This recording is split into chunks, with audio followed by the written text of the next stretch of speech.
Sabi ko, manghuhuli ako ng matabang isda para lalangoy ka sa dagat para humuli ng isda?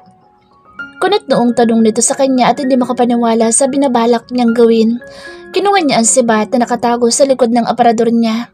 Oo, parang gusto ko kasing kumain ng inihaw na isda eh. Kaya dito ka lang muna ha, hintayin mo lang ako dito. No! Napataas ang kilay niya nang pigilan siya ni Miguel sa kanyang braso. Palabas na sana siya ng pinto ng kanyang bahay nang pigilan siya nito. Anong no? Pati tuloy siya ay napakunot na ang noo. Kunot na kunot naman kasi ang noo ni Pogi at wari bang ayaw siya nitong palabasin ng bahay. Palagi ka bang gumagawa ng mga delikadong bagay? Noong isang araw, muntik ka nang malaglag sa puno. Ngayon naman, gusto mong sumisid sa dagat para lang makabingwit ng isda. Oh, ano naman? Matagal ko na itong ginagawa, Miguel. Masyado ka na namang nervyoso eh. Humigpit ng konti ang hawak nito sa braso niya nang akmang lalabas na ulit siya. Hindi ka lalangoy sa malayo. Delikado para sa'yo. Paano kung malunod ka? Baka pulikatin ka pa eh. Tumawa siya. Magaling akong lumangoy no? Kung hindi nga lang ako tinatamad eh, kaya kong lumangoy papunta dun sa kabilang isla. Pagyayabang niya pa pero never pa naman niyang nagawa iyon. Kahit na, delikado para sa'yo Eunice. Relax ka lang okay? Huwag mo akong pigilan sa mga gusto kong gawin. Dahil matagal ko na itong ginagawa bago ka pa man mapadpad dito. Isa pa, hindi naman kita tatay o asawa no? Napalunok ito dahil tila natauhan ito sa sinabi niya. Inalis niya ang kamay nito sa kanyang braso. Nakasimangot pa rin ito ngunit wala na itong nagawa kundi hayaan siya lumabas ng bahay. Sunundan siya nito hanggang sa dalampasikan. Tahimik lang ito ngunit ramdam niyang ayaw talaga nitong pumayag na lumangoy siya sa malayo. Ang dami pa naman nating manok at baboy na pwede nating ulamin eh. Bakit kailangan mo pa magbuwis buhay na naman? Tila naiinis na tanong ni Miguel sa kanya pagkatapos niyang isuot ang kanyang goggles. Ngumiti lang siya. Gusto ko niyang isda ngayon. Promise, mabilis lang ako. Hintayin mo na lang ako sa bahay. Lumusong na siya sa dagat. Lumusong din si Miguel at balak pa yata siyang pigilan pa din. Please naman Eunice, huwag ka na. Basta hintayin mo ako sa bahay, okay? Mabilis lang ako. Nagmadali na siyang lumangoy papunta sa malalim para hindi na siya nito mapigilan pa. Ay, Eunice. Naiinis na sambit naman ni Miguel nang makita nitong lumangoy na si Eunice. Kinabahan siya. Ayaw talaga niyang pumayag na lumangoy ito dahil nag-aalala siya para sa dalaga. Nagtangka siyang sundan ito ngunit paglangoy niya ay may biglang nag-flash na memorya sa kanyang utak. Napaahon tuloy siyang bigla. Hingal na hingal siya dahil may naalala siyang isang pangyayari mula sa nakaraan niya. Nag-flash ang memory ng isang pangyayari sa kanyang isip. Ayon sa alaalang iyon, nandoon siya sa isang parang barko habang bumabagyo. Isang lumilipad na bakal ang nakita niyang papalapit sa kanya at tumama iyon sa kanyang noo. Pagkatapos ay tumilapon siya sa dagat. Nakita niya rin na may mga taong kasama siya sa barko na napasigaw pa ang mga ito. Malabo ang mga mukha ng taong iyon sa kanyang isipan, ngunit malinaw sa kanya na tinamaan siya ng lumilipad na bakal. Pero yun lang ang naalala niya.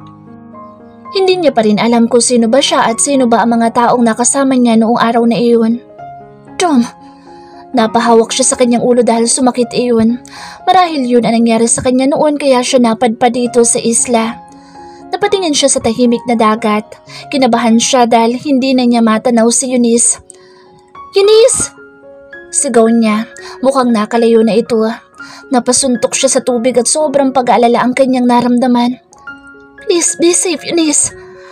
Wala sa sariling sambit niya habang nakatingin siya sa dagat.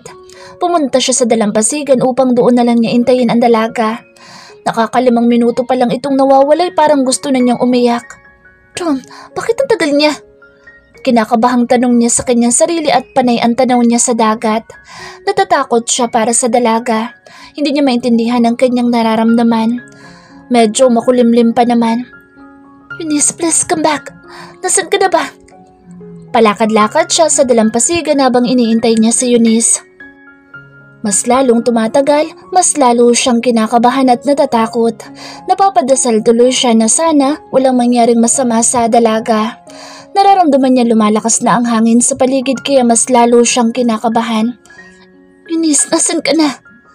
Namumula na siguro ang kanyang mga mata dahil parang naiiyak na siya sa sobrang pag-aalala niya. Sinisisi niya ang kanyang sarili kung bakit hindi niya ito pinigilan. Pogi! Parang tumalon ang puso niya nang sumigaw ito sa di kalayuan. Parang nabunutan siya ng tinik sa kanyang lalamunan nang makita niya itong nakangiti habang hawak ang sibat na may malaking isda sa dulo nito. Pakiramdam ni Miguel, huminto ang pagtibok ng kanyang puso. Nakahinga siya ng maluwag nang makita niya itong muli. Tumakbo siya para salubungin ito. Nakahuli ako ng isda. Sabi sa'yo, saglit lang ako eh. Masayang sabi nito habang papalapit na ito sa kanya. Nais niya sana itong yakapin na mahigpit pero pinigilan niya pa ang kanyang sarili. Ayaw niyang matakot ang dalaga sa kanya. O bakit namumulay ang mata mo? Inosenteng tanong nito sa kanya habang nakatingin lang siya dito. Gustong-gusto niya itong yakapin ngunit nanatili lang siyang seryosong nakatingin dito. Huwag mo na ulit gagawin yun. Imbes na yakapin ito, ay sinungitan na lang niya ito. Sobrang pag-aalala kasi ang naramdaman niya. Kumunot ang noon niya dahil tumawa pa ito. Minabuti na lang niyang kuhain ang hawak nitong sibat na mayroong isang malaking isda. Napabilib siya dahil nakahuli nga ito ng isda, ngunit hindi pa rin siya natutuwa sa ginawa nito. Nag-alala ka ba sa akin? Natakot ka, no? Sus, Ginoo, kayang-kaya kong lumangoy, no? Bata pa lang ako, lumalangoy na kami ni tatay sa malayo. Pagkwento pa nito sa kanya habang naglalakad na silang dalawa sa dalampasigan. Nakita mo na nga na masungit ang panahon, ngayon mo pa talaga naisip lumangoy? Medyo sermon niya sa dalaga kaya napanguso naman ito. Wala namang bagyo eh, makulimlim lang. Nangatwiran pa talaga, parang gusto niya tuloy itong kurutin sa magkabilang pisngi nito. Napailing na lang siya bago siya naunang pumasok sa loob ng bahay. Inilagay niya ang lintik na isdang iyon sa lababo para hugasan niya iyon. Dahil sa isdang iyon, kinabahan siya ng sobra. Pakiramdam niya hindi siya makahinga kanina habang hinihintay si Eunice na umahon mula sa dagat. Mauna ka na magpalit. Magkakasakit ka pa niyan sa ginagawa mo eh. Ang sungit naman ni Pogi. Sorry na. Gusto ko lang talagang kumain ng isda. Ako nga, pinakaba mo rin kaninang umaga eh. Patas lang tayo. Napailing na lang siya sa sinabi nito. Kung alam lang nito kung gaano siya natakot kanina. Napabuntong hininga siya. Naging malapit na siya sa dalaga dahil napakabait nito sa kanya. Imbis na inihaw na isda, ang kanilang ulam ay naging sinigang na isda iyon dahil sa masamang panahon. Hindi sila makapag-ihaw sa labas ng bahay niya dahil nag-umpisa ng lumakas ang ulan. Sa tingin mo may bagyo? Nagkibit-balikat lang siya. Kanina pa siya tahimik dahil tuwing umuulan ay ganito talaga ang mood niya. Palagi siyang malungkot kapag umuulan. Tila napapansin iyon ni Miguel dahil panay ang sulyap nito sa kanya habang nakatanaw siya sa labas ng bintana. Nagbabasa ito ng nobelang isinulat niya ngunit hindi pa rin ito maiwasang mapuna ang kanyang katahimikan ngayong araw na ito. Kinahiligan na ni Miguel ang pagbabasa ng kanyang mga sinulat na nobela. Naaaliw daw ito at nalilibang sa mga iyon. May problema ka ba, Eunice? Tumabi si Miguel sa kanyang inuupuan. Ngumiti lang siya ng tipid. Wala. Mahinang sagot niya. Bakit parang nalulungkot ka? Ang tahimik mo mula pa kanina. Hindi siya kumibo. Niyakap na lang niya isang kwadradong una na nasa tabi niya. Nalulungkot ka ba dahil hindi natin naihaw yung isda? Pabiro ngunit may halong lambing nitong tanong sa kanya. Ewan niya pero nahimigan talaga niya ng kaunting lambing ang tono ng boses nito. Ngumiti tuloy siya dahil sa tinanong ni Miguel. Iniisip pala nitong tungkol sa isda ang ikinalulungkot niya. Well, totoo namang nalungkot din siya dahil gustong-gusto niya pa namang kumain ng inihaw na isda ngayong araw na ito. Oo, sayang hindi tayo nakakain ng inihaw na isda eh. Pakikisakay niya sa biro nito. Hindi nga. Bakit ka nga malungkot? Hindi ako sanay eh. Parang nalulungkot din tuloy ako. Palagi kasi siyang masayahin at madaldal simula nang makilala siya nito. Ngayon lang siya nakitang malungkot ni Miguel kaya siguro hindi ito sanay na makita siyang ganoon. Nag-i-emote lang talaga ako kapag umuulan. Dinaan na lang niya ulit sa biro ang kanyang nararamdamang kalungkutan. May naaalala kasi siyang masamang pangyayari tuwing umuulan, kaya naman hanggang ngayon ay nalulungkot pa din siya. Tuwing umuulan, nalulungkot ka? Oo. Teka nga, bakit ba nandito ka? Akala ko ba magbabasa ka ng nobela ko? Doon ka na ulit sa kwarto para makapag-emote na ako na mag-isa dito. Pananaboy niya kay Miguel. Naiilang kasi siya kapag malapit ito sa kanya. Naaamoy niya ang mabangong amoy ng binata. 2 beses ba naman kasi itong naliligo sa isang buong araw? Kaya naman mabango talaga ito. Ang lakas nga nitong gumamit ng sabon na toothpaste eh. Nahihiya naman siya sabihan nito. Nagtataka kasi ako kung bakit hindi ka madaldal ngayong araw eh. Napatas ang kanyang kilay habang nakatingin sila sa isa't isa ni Pogi. Madaldal ba talaga ako? Grabe ka sa akin ha? Ngumiti ito. Mas gusto ko yun kaysa tahimik ka. Kaya nga ngumiti ka na.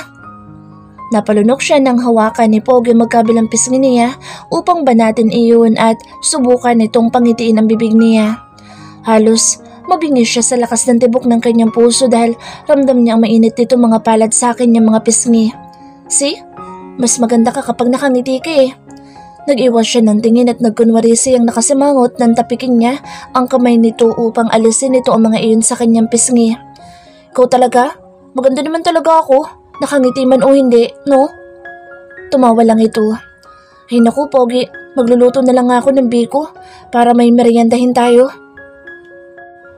Tumayo siya para pumunta sa kusina. Sunundan naman agad siya nito. Ano yung biko? Inosenteng tanong ni Pogi sa kanya. Hindi mo alam kung ano yung biko? Umiling ito. Sus Ginoo, masarap yun. Teka, gagawa ko para matikman mo. Let me help you. Gusto ko matutong gumawa ng biko. Sure ka? Naniniguradong tanong niya. Tumango ito at kumindat pa sa kanya. Pakindat-kindat ka pa ngayon ha? Natatawa tuloy siya dahil lalo itong gumugwapo sa paningin niya. Naganap siya ng niyog sa gilid ng kanyang bigasan. Meron pa siyang 5 niyog doon. Sakto iyon para sa gagawin niyang biko. Meron naman siyang malagkit na bigas at brown sugar kaya makagagawa siya ng biko ngayon. Oh, eto ang niyog. Biyakin mo tapos kunin mo ang sabaw. Tapos kayurin mo. Tapos pigain mo sa isang bowl. Isa-isa niyang itinuro kay Pogi kung paano kukuhanin ang gata mula sa niyog. Nakikinig naman ito ng mabuti sa kanya at ginawa nito ang ginagawa niya. Hindi ganyan ang pagpiga. Tumayo siya at lumapit sa likod ni Pogi.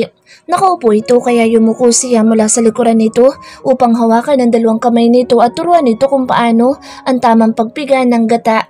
Napalunok naman si Pogi dahil hindi nito inaasahan ang gagawin niya. Nakahawak siya sa kamay nito kaya naman napatingin ito sa kanya. Hindi niya naman iyon napapansin dahil nakafocus siya sa pagtuturo kay Pogi kung paanong pipigain ng maayos ang niyog. Oh, nakuha mo ba kung paano? Tanong niya kay Pogi. Doon pa lang ito tila natauhan at nag-iwas ng tingin sa kanya.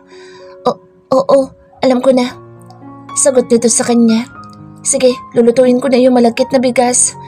Pagkatapos mong gataan yan. Lumayo na siya kay Pogi dahil na-realize din niya ang kanyang ginawa. Bakit niya nga ba hinawakan ng kamay ni Pogi?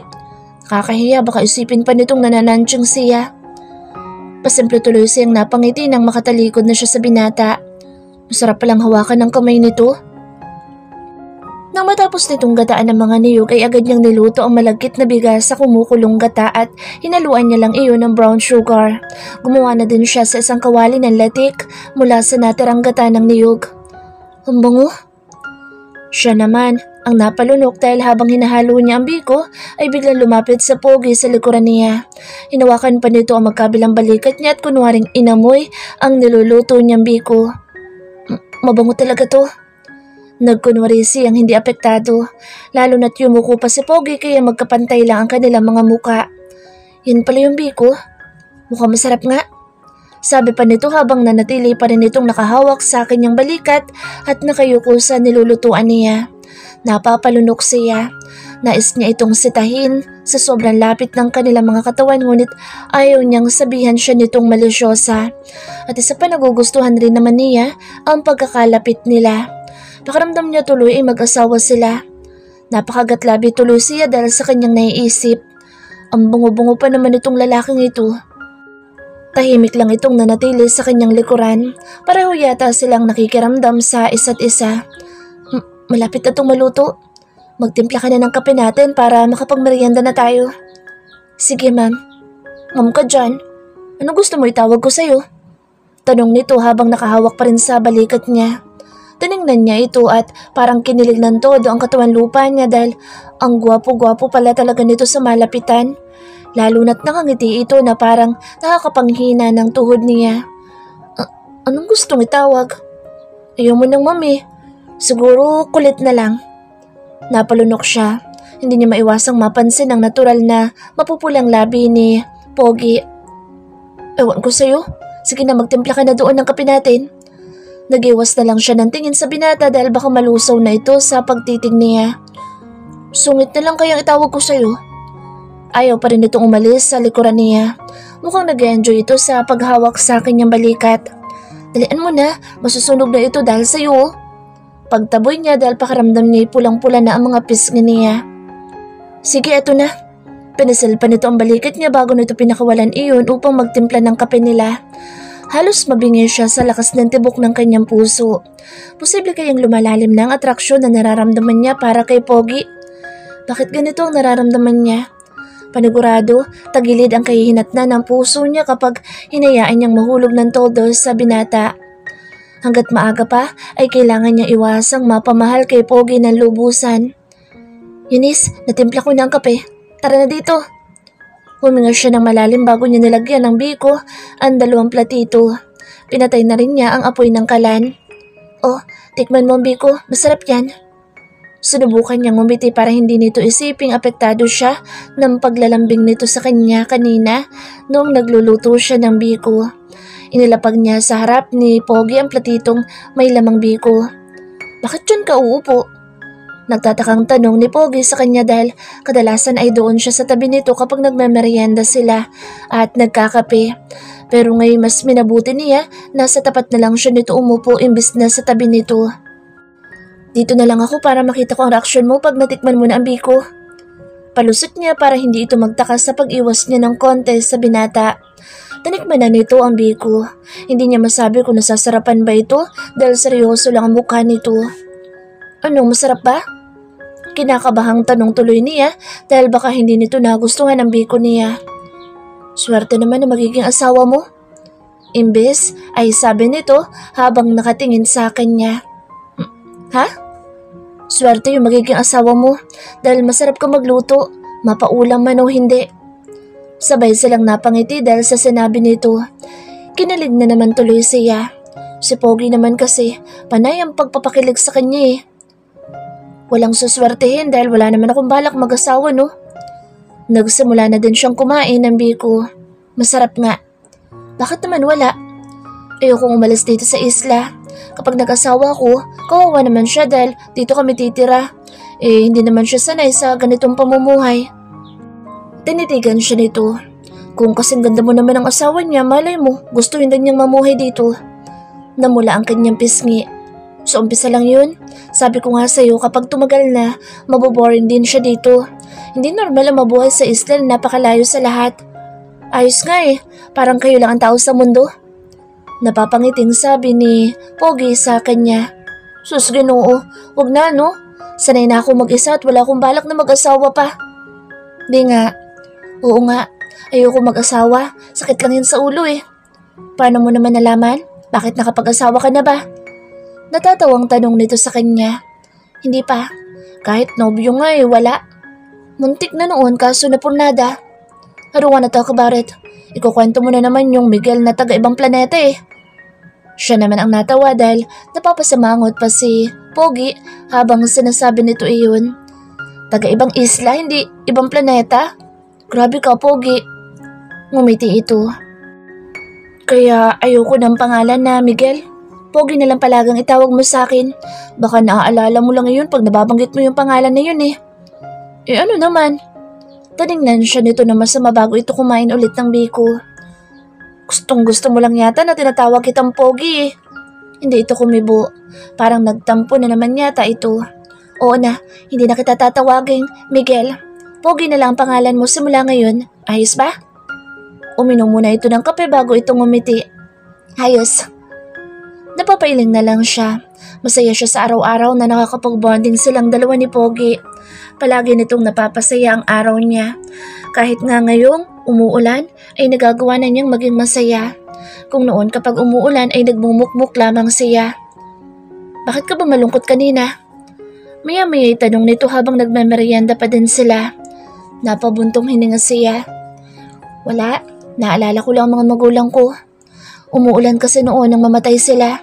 Kaya sa tuwing umuulan, naalala ko ang araw na iyon. Doon kasi nagsimula ang pagiging mag-isa ko sa buhay eh. Simula noon, nag-iisa na lang ako. Napayuko siya upang hindi makita ni Pogi ang lungkot na itinatago niya. Sino ba namang hindi malulungkot? Mag-isa siya sa kanyang buhay simula na iwanan siya ng kanyang mga magulang. I'm sorry to hear that. Tila wala itong masabi para gumaan ang loob niya. Ayos lang. Gusto mo samahan na lang kita dito eh. Hindi na ako aalis hanggat hindi bumabalik ang alaala ko. Dito lang ako para samahan ka. Gusto mo ba? Sus, Ginoo, hindi pwede no. Kailangan mong bumalik kung saan ka man nanggaling. Baka may mga tao naghahanap at nag-aalala sa'yo. Kawawa naman sila kung magluluksa sila sa pagkawala mo. Paano kung yung mama at papa mo iyak ng iyak dahil sa pagkawala mo? Paano kung yung asawa mo? Oo na, uuwi na. Gusto mo ngayon na? Uuwi na ako. Lalangoy na nga ako eh. Biro nito sa kanya para putulin ang kanyang mga sinasabi. Natawa tuloy siya. Pa-extend na lang ako dito na 1 buwan pa. Pwede ba?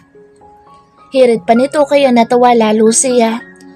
Malay mo hinihintay ka na ng asawa at mga anak mo. Napalunok ito at parang kinabahan sa sinabi niya. Sana wala pa akong asawa at mga anak. Bata pa naman ako eh. Siguro naman single pa ako. Malalaman mo yan pag nakilala na natin ang pamilya mo. Huwag na nga muna natin pag-usapan yan. Kinakabahan ako eh. Bakit naman? Nagkibit-balikat lang ito. I don't know, pero wala sana akong asawa at anak para makapanligaw ako. Makahulugan itong tumingin sa kanya bago ito uminom ng kape. Ligaw-ligaw na agad ang iniisip mo eh. Naliligaw ka pa nga dito eh. Sabay silang natawa ni Pogi. Masaya ako kasi dito ako naligaw sa lugar na ito. Napapikit na mariin si Eunice nang marinig niya na naman ang isang malakas na kulog habang walang tigil ang pag-ulan. Parang galit na galit ang langit sa pagsabog ng mga kulog at nasusundan pa iyon ng mga pag-ilaw ng mga kidlat. Mukhang may bagyo nga. Dahil wala naman siyang telebisyon o radyo man lang sa kanyang bahay, ay hindi niya nalalaman ang mga ibinabalita. Dumedepende na lang siya sa lakas ng ulan. Kapag walang tigil ang pag-ulan at ganitong kalakas, ipinapalagay niyang may bagyo na kapag ganoon. Sanay na siya sa ganito sa loob ng maraming taon. Ngunit sa tuwing may bagyo ay palagi siyang natatakot, lalo na't nag-iisa lamang siya doon sa kanyang bahay. Napapadasal na lamang siya na madalas na huwag sanang umapaw ang tubig mula sa dagat dahil natatakot siyang masira ang kanyang bahay. Napatingin siya kay Pogi sa kanyang tabi habang umiiyak siya ng tahimik dahil sa takot na nararamdaman niya dahil sa bagyo. Mahimbing nang natutulog ang binata sa tabi niya. Katulad noon, nakatalikod lang ito palagi sa tuwing natutulog sila. Nais talaga nitong bigyan siya ng kapanatagan ng loob sa tuwing natutulog sila sa iisang kama lamang. May harang pa rin na malalaking unan sa pagitan nila. Kahit may tiwala naman na siya kay Pogi ay hindi pa rin niya inaalis ang mga unan na iyon. Pero ngayon ay lakas loob niyang inalis sa mga unan dahil nais niyang kumapit sa likod nito. Natatakot kasi siya sa malalakas na kulog at kailangan niyang kumapit man lang kahit papaano kay Pogi. Bahagya naman itong nagising nang maramdaman itong tinanggal niya ang mga unan sa pagitan nila. Mabilis lang kasi talaga itong magising. Napalingon tuloy ito sa kanya, tatanungin sana siya kung bakit niya tinanggal ang mga unan sa pagitan nila. Ngunit nag-alala agad ito nang makita ang namumulang mga mata niya at mababakas sa kanyang muka ang labis na takot. Why? What happened? Bumangon agad ito at umupo sa kanyang tabi. Pagkatapos ay hinaplos nito ang kanyang buhok. Nakatakip kasi sa mukha niya ang ibang hibla ng kanyang buhok. Ipanantatakip niya kasi kanina sa kanyang mata ang itim niyang buhok. Eunice, ano nangyayari sa'yo? Ulit na tanong nito sa kanya. Natatakot ako. Takot kasi ako sa kulog at kidlat. Pag-amin niya at hindi na siya nagdalawang isip na yumakap sa binata. Nakaupo na ito kaya naman sa bewang siya nito napakapit. Nagulat man ang binata sa ginawa niya ay hinayaan lang siya nitong yumakap sa bewang nito. Tana, huwag kang matakot. Kasama mo naman ako. Salip na magreklamo sa kanya na mahigpit na pagyakap ay iyon ang narinig niyang sinabi nito. Pasensya ka na kung yumayakap ako sa iyo Natatakot kasi ako sa kulog at kidlat. Meron kasi siyang mapait na karanasan noong araw na namatay ang mga magulang niya at bumabagyo ng gabing iyon. Shh, it's okay. Tahan na. Hinaplos na lang nito ang kanyang buhok. Nang mapansin niyang malapit ang kanyang mukha sa maselang bahagi ng katawan ng binata, ay napabitaw siya bigla sa pagkakayakap dito. Sorry, hindi ko sinasadya. Natatakot lang kasi talaga ako. Bumuntong hininga ito bago ito nahiga sa tabi niya. Dito ka na lang yumakap sa akin. Sabi nito sa kanya bago nito ikinawit ang isang kamay niya sa bandang dibdib nito. Ang isang braso naman nito ay parang naging unan niya sa paraan ng pagyakap nito sa kanya. Maiiya sana siya at lalayo ng konti, ngunit kumulog na naman ang napakalakas. Kaya naman imbis na lumayo sa binata, ay nagsumiksik pa siya sa pagyakap sa dibdib nito. Uy, ang bango pala talaga nito. Nais niyang pagalitan ang kanyang sarili dahil napunan niya pa ang freshness nito kahit natatakot na nga siya. Umiiral pa rin ang pagiging luka-luka niya. Kulog lang yan. Mawawala din yan mamaya. Niyakap siya ni Pogi kaya naman napapikit tuloy siya. Yakap lang pala nito ang sagot para sa trauma niya sa mga kulog. Salamat ha. Pasensya na kung nagising kita. Naalala ko lang kasi sila nanay at tatay kapag ganitong may bagyo. Nag-umpisa na naman siyang mapahikbi. Naramdaman niyang hinahaplos ng marahan ni Pogi ang kanyang ulo. Shh! Huwag ka na umiyak, Kinis. Pagpapakalma nito sa akin niya. Naikwento niya tuloy rito ang masakit na pangyayari noon. Bata pa siya noon kaya naman labis ang takot niya. 11 years old ako na mag-umpisang makalimot sa tatay. Araw-araw palala ng palala ang pagiging makakalimutin niya. Sabi ni nanay magpatingin daw sa tatay sa ospital pero ayaw naman ng tatay ko. Hanggang sa lumala ay yung sakit niya. Diba sabi ko sa'yo nagka-amnesia yung tatay ko? Pero hindi naman siya na-aksidente o nauuntog kaya hindi namin mawari kung paano ba nagkaroon ng amnesia si tatay. Hindi amnesia ang sakit ng tatay mo. I think it's dementia. Dementia? Yeah. Dementia is an umbrella term that describes a set of symptoms affecting brain function. It's a chronic condition that's get more severe over time. Alzheimer's disease is the most common type of dementia. Nakanganga lang siya sa mga pinagsasasabi nito. Hindi naman niya maunawaan dahil hindi siya nakakaintindi ng mahabang Ingles na salita. Tumingin si Pogi sa kanya habang nagpapaliwanag ito. Kahit hindi niya naintindihan ang sinasabi nito ay pakiramdam niya. Alam na alam nito ang tungkol sa sakit ng tatay niya. Hindi ko naintindihan, pasensya ka na. Huwag mo na isipin pa. Hindi ko rin alam kung bakit alam ko ang tungkol doon. Nagtataka rin ito sa sarili dahil sa mga nasabi nito. Marami pa nga sana itong gustong sabihin ngunit nawala ito sa konsentrasyon nang mapatingin sa nakaawang na bibig ng dalaga. Habang nakanganga ito sa pakikinig. Kung ano pa man ang sakit ni tatay. Yun ang naging dahilan kung bakit isang bumabag yung gabi. Nagulat na lang kami ni nanay. Wala na sa higaan si tatay. Tapos sinanap namin siya ni nanay. Nakita namin siya sa dalampasigan. Sabi niya aalis daw siya at hindi namin siya mapipigilan. Hindi niya daw kami kilala. May sariling bangka kasi ang tatay ko noon eh. Tapos sinundan siya ni nanay. Sinabi lang sa akin ni nanay na maghintay ako sa bahay namin. Sinagawan pa nga ako ni nanay eh. Sabi niya bumalik daw ako sa bahay at doon ako maghintay. Kaya ginawa ko yung utos ni nanay. Naghintay ako buong gabi sa magulang ko. Kumukulod rin ng malakas ng gabing iyon at napakalakas ng ulan kaya takot na takot ako. Tapos pagising ko wala pa rin sila. 3 araw ako naghihintay sa kanila. Hindi ako kumain at uminom ng tubig, kakahintay ko sa kanila. Kaya tuwing umuulan, naalala ko yung mga oras na nagpapaulan ako sa labas para hintayin ang magulang ko. Hanggang sa ibinalita nila sa akin na nalunod daw ang mga magulang ko at wala na. Iyak siya ng iyak habang ikinukwento niya sa binata ang pinakamasakit na pangyayari sa kanyang buhay. Naramdaman nito ang lungkot sa puso niya. Wala itong nagawa kundi ang makinig lamang sa kwento niya habang yakap-yakap siya nito ng mahigpit. Salamat sa pakikinig. Para kasing gumaan ang loob niya pagkatapos niyang ikwento ang lahat dito. Lalo na napakasarap pa sa pakiramdam ng mahigpit na yakap nito. Bilib ako sa iyo, Eunice, dahil nakayanan mo. You're a strong, independent girl. Panigurado masaya ang parents mo sa langit dahil alam nilang nakayanan mong ituloy mag-isa yung buhay mo. Nagsumiksik pa siya lalo sa dibdib nito. Salamat ha. Ayoko sanang masanay na nandito ka kapag ganitong bumabagyo. Baka napanapit ko tong yakap mo eh. Biro niya bago niya unti-unti sanang bibitawan na ang binata dahil tumila ng ulan. Silly. Ngunit niyakap pa rin siya ni Pogi at tila ayaw pa nitong pakawalan siya sa mga bisig nito. Okay na ako.